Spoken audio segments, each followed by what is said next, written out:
so we're back in this conversation that I so brutally stopped, and I apologize, but we had to go. Yeah, no, just the argument that bugs me is that people say, oh, small government people don't care about schools, they don't care about the poor.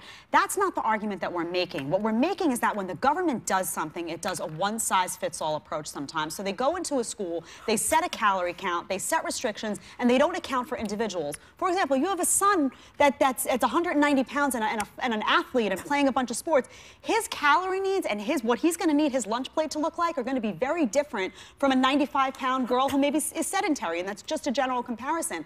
But sometimes when government does this stuff, it's not tailored to the individual needs of the school. Give me a better option. Give me a better plan. Libby's option was much better, which is that you first of all, you have local involvement from people. You have to have the parents involved. You have to have the school involved. It has to come from the local, not from Washington, D.C. That sounds like this to me. No, that sounds it like, doesn't. I don't want to get involved. Donations. I don't want to get involved. No. The hard part there is I like the grassroots encouragement, because I do think at the end of the day, when we say you can't depend on D.C., you can depend on each of us to go in there and help.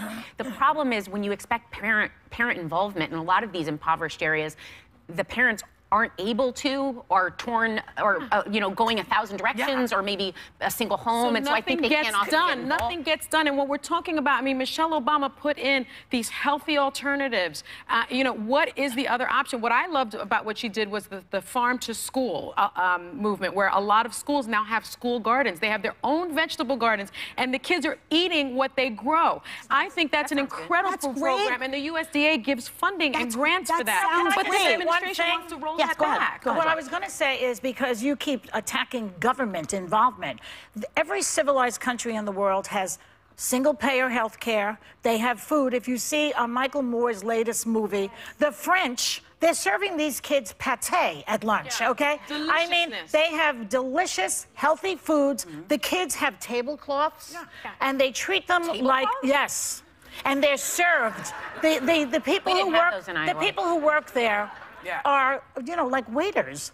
And I don't understand why government can't just do what the French and the Italians and the Spanish and the Germans do. Someone has to pay for it. Yes, someone has to pay for it. And, one of the things that drives me crazy is government is only as good as the people.